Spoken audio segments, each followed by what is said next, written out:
Selamat datang kembali. Nah, ini opsi pengembang ya. Ini wajib bagi driver pemula. Setelah ini opsi pengembang untuk Shopee Food Driver agar orderannya lancar ya. Nah, kita langsung aja. Di sini saya menggunakan HP Poco C71 ya, Xiaomi ya.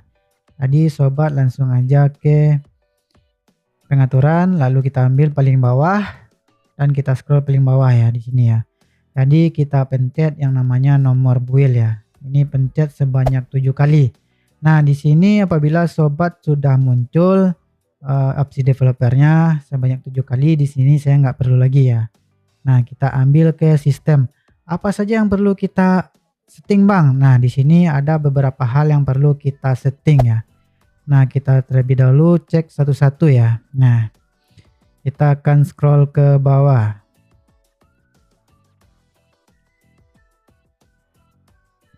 Nah, di sini sobat perlu setel yang namanya ukuran pencatatan log buffer ini ya. Nah, ini kalau sobat bukanya 3, misalnya itu WA, aplikasi Shopee Food Driver pasti sama map ya.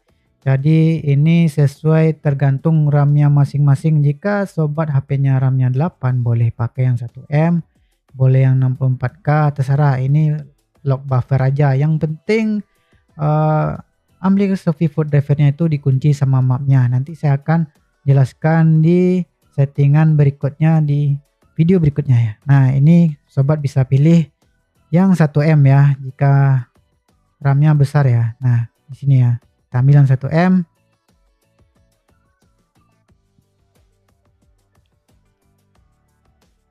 Nah, di sini sobat perlu perhatikan pembatasan pemindahan WiFi ini memperlambat konsumsi baterai, daya, dan meningkatkan performa jaringan. Jika apabila sobat tidak memakai WiFi, lebih baik aktifkan. Jika sobat memakai WiFi, aktifkan ya. Ini dapat meningkatkan akselerasi jaringan ya. Nah, di sini saya pakai jaringan GSM ya. Nah, di sini ya.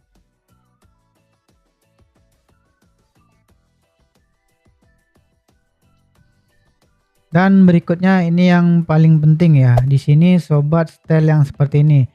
Skala animasi jendela ya. Di sini agar perpindahan aplikasi itu terasa smooth. Tapi jangan dimatikan ya. Itu cukup kita setel 0,5 aja. Ini kayak kita mindahin seperti ini ya. Nah, dia akan lebih cepat ya. Nah, seperti itu agar saat menerima orderan itu kita dapat lebih cepat lagi merespon aplikasinya ya. Kita setel di skala animasi 0,5. Skala animasi transisi itu mati aja. Skala durasi animator itu juga mati ya. Nah, ini nggak perlu dijelasin ya. Yang penting ini mati ya. Kalau kita setel skala animasi mati, dia bakalan ngebug nantinya. Lebih baik dikasih 0,5. Nah, berikutnya kita lagi scroll ke bawah ya.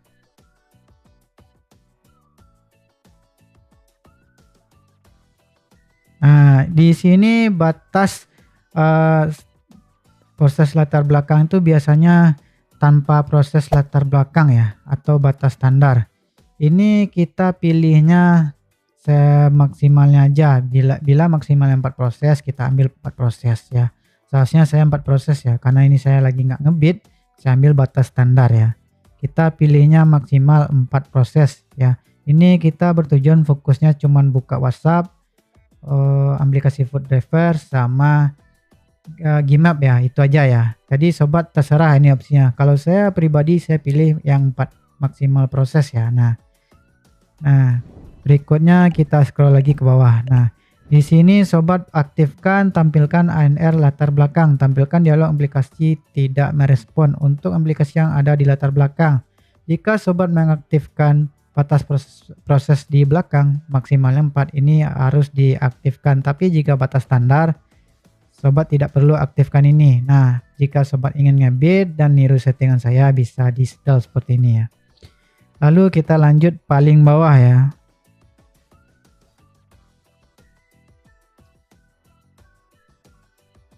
Nah, ini dia. Paksa ukuran GNSS penuh, lacak semua konstelasi dan frekuensi GNSS terus-menerus. GNSS itu adalah ini yang berhubungan dengan Gmap kita, GPS kita. Jadi GPS kita dipaksa untuk bekerja lebih maksimal lagi. Dan pengaruhnya apa Bang? Jika kita di sistem itu lebih baik penangkapan orderannya daripada yang lain. Jadi ini sangat penting sekali untuk menghindari bug ya, atau menghindari kesalahan sistem. Karena GPS-nya delay atau kurang maksimal. Ini perlu dimaksimalkan ya. Nah, ini Global Navigation Satellite System. Itu perpanjangan dari GNSS. Nah, itulah yang bisa kita setel di opsi pengembang khusus untuk aplikasi ShopeeFood Driver ya. Untuk ngojol ini perlu diaktifin. Ini driver pemula perlu aktifin ini ya. Nah, ini penting ya. Nah, mungkin itu saja yang dapat saya kasih tahu ke sobat. Mungkin ada yang kurang paham atau kurang mengerti, bisa di kolom komentar, atau bilangnya bang HP saya ini bang, HP saya itu bang, kok nggak ada bang. Nah, dan bisa di kolom komentar ya. Mudah-mudahan ini bisa meningkatkan orderan sobat dengan memaksimalkan device kita. Nah, itu saja yang dapat saya kasih tahu ke sobat. Mudah-mudahan tutorial ini bermanfaat. Jika suka dengan videonya tinggal klik like, jika suka dengan channelnya tinggal klik subscribe. Saya akhiri video. Assalamualaikum warahmatullahi wabarakatuh.